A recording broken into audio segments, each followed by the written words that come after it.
두 번째 주제로 농어촌 학생 특별 전형이 무조건 유리한가요? 라는 주제로 말씀드리겠습니다. 결론부터 말씀드리면 무조건 유리하다고 보기는 어렵습니다. 지난 영상에서 얘기한 것처럼 농어촌 학생 특별 전형은 상대적으로 교육 환경이 열악한 농어촌 지역에 거주하는 학생들에게 특별히 기회를 주기 위한 전형입니다. 농어촌 학생 특별 전형 자격 기준은 행정구역상 농어촌 즉 읍면 지역에 소재하는 중고등학교에서 전 교육과정을 이수하고 졸업 및 졸업 예정인 학생으로서 중고등학교 재학기간 중 본인 및 부모 모두가 농어촌 지역에 거주해야 합니다. 특히 2016년부터는 농어촌 학생 특별 전형을 실시하는 모든 대학교의 지원 자격이 중고등학교 6년으로 강화되어 자격이 되는 학생들이 상당히 줄어들어 진짜 농어촌 지역 학생들이 혜택을 받는 전형이 되었습니다. 그러나 모집 단위별 선발 인원이 극소수이고 그로 인해 충원 합격이 어려울 가능성이 높기 때문에 학생부 종합전형뿐만 아니라 교과 전형으로 선발하는 경우 오히려 많은 인원을 선발하는 일반 전형이 더 낮은 합격 점수를 보이고 있는 사례도 많이 나타나고 있습니다. 따라서 지원하고자 하는 해당 학과에서 공개하는 전년도 경쟁률과 입시 결과를 고려해 전형 방법을 모색하는 것이 바람직합니다. 과연 농어촌 학생 특별 전형이 입시에서 무조건 유리할까요? 구체적인 사례를 들어 확인해 보도록 하겠습니다. 경희대의 사례를 들어 구체적으로 말씀드리겠습니다. 요즘 대부분 대학에서 전형별 합격 점수를 공개합니다. 하지만 농어촌 전형의 경우 모집 인원이 워낙 소수라 점수를 공개했을 때 논란의 여지가 있어 대학에서 특별 전형의 점수를 공개하기 꺼립니다. 경희대학교는 매년 학교 입학처 홈페이지에 입학 전형 통계 자료를 구체적으로 공개합니다. 특히 지원자 학생부 교과 등급 분포와 합격, 불합격 여부, 학생부 종합전형의 경우 합격자의 평균 서류 성적과 면접 성적을 투명하게 공개해 입시 준비에 많은 도움을 주고 있습니다. 통계 자료를 가공해 분석해 본 결과 경희대의 학생부 종합전형인 고른기회 농어촌 학생 전형의 경우 경희대의 대표적인 학생부 종합전형인 네오르네상스 전형의 합격자 평균 서류 점수보다 높은 경우가 많았습니다. 예를 들어 국어국문학과의 경우 일반 네오르네상스의 합격자 평균 서류 성적은 90.1점, 면접 성적은 85.1점이었습니다. 지원자의 학생부 교과 등급 분포는 1등급 초반부터 8등급에 가까운 학생들도 지원했습니다. 합격자는 1등급 중반에서 5등급 초반까지 분포합니다. 고교연계 전형의 경우 서류 점수가 85.6점이었고 학교장의 추천을 받는 전형이라 내신 성적은 일반 전형인 네오르네상스 전형보다 높은 학생들이 지원했습니다. 합격자도 1등급 초반부터 2등급 초반에 형성되어 있습니다.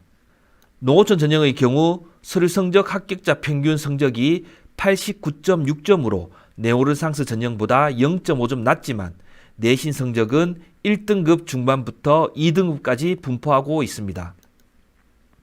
합격자도 1등급 중반부터 1등급 후반까지입니다. 자연계 전자공학과의 예를 들겠습니다. 네오르네상스 전형의 합격자 평균 서류 점수가 88.6점, 면접 점수가 86.5점인 반면 고교연계 전형은 87.8, 농어촌 학생 전형의 경우 서류 점수가 87.6점으로 1점 정도 낮고 합격자 등급 분포는 네오르네상스 전형이 1등급 초반부터 3등급 초반까지 분포해 있는 반면 농어촌 학생 전형의 경우 1등급 중반부터 2등급 중반까지 합격자가 분포합니다. 물론 합격자 서류 평균 성적의 경우 전형별로 지원자 집단의 구성, 경쟁률 등 여러 가지 고려할 점이 있어 전형별로 점수가 동일하지는 않습니다. 다시 말해 네오르네상스 전형 90점, 고교연계 전형 90점, 농어촌 전형 90점이 모두 동일한 수준의 학생이라고 말하기는 어렵지만 일반적으로 서류평가의 경우 합격자가 전형별로 80점대 후반에서 합격자가 발생합니다. 이렇게 봤을 때 농어촌 전형이 무조건 유리하다고는 볼 수 없습니다. 서류평가에 있어서도 고교 블라인드 시행, 학생부 기재의 상향 평준화 등으로 농어촌 지역 학생들이 높은 성적을 얻고 있습니다. 오히려 합격자 내신 등급의 경우는 일반 전형보다 더 높게 형성됩니다. 이러한 결과의 원인으로는 농어촌 학생 전형의 모집 인원이 국어국문학과 2명, 전자공학과 3명으로 모집 단위별 선발 인원이 소수이기 때문에 나타나는 현상입니다. 그러므로 농어촌 학생 특별 전형이 일반 학생을 대상으로 하는 전형보다 무조건 유리하다고 얘기할 수는 없습니다. 그러므로 농어촌 학생 특별 전형은 모집 인원수가 적어 전년도 합격자 성적만 믿고 지원하는 것은 피해야 합니다. 3개년의 경쟁률 추이, 합격자 성적을 토대로 전체적인 입시 환경을 고려하여 지원하는 것이 바람직합니다. 올해 초 경희대 교사대상 워크숍에서 발표한 전형 유형별 합격자 평균 서류 성적입니다. 학생부 종합전형 네오르상스 전형의 서류 성적 평균은 90.4, 고교연계 전형은 89.9, 고른기의 전형 1, 2의 경우 90.7점이었습니다. 서류 성적이 가장 높은 그룹의 고른기의 1, 2 전형이었습니다. 물론 이 점수로 고른기의 전형 학생들이 절대적으로 우수하다고 말할 수는 없습니다. 각 그룹별 평가 척도는 동일하지만 학과별, 그룹별 차이, 경쟁률 등으로 점수가 절대적으로 동일하지 않다는 점은 다시 말씀드립니다.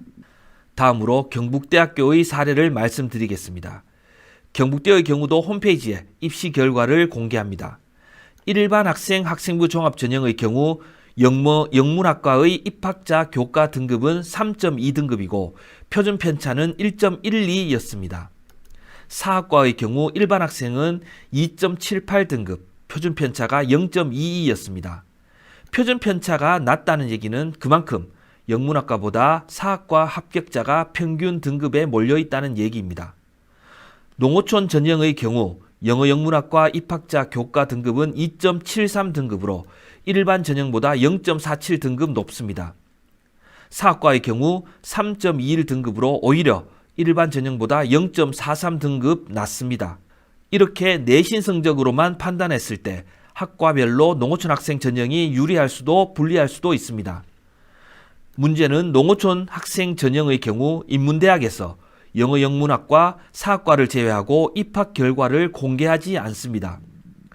이유는 모집 인원이 1명인 학과는 점수를 공개했을 때 왜곡된 해석이 가능하기에 대학 측에서 공개하지 않습니다. 농어촌 학생 특별 전형은 모집 인원 수가 적어 전년도 합격자 성적만 믿고 지원하는 것은 피해야 합니다. 3개년의 경쟁률 추이, 합격자 성적을 토대로 전체적인 입시 환경을 고려해야 된다는 점을 다시 한번 강조합니다. 다음 시간에는 수시, 정시 모두 농어촌으로 지원 가능하다고요? 라는 주제로 고른기의 통합특별 전형에 대해 말씀드리겠습니다.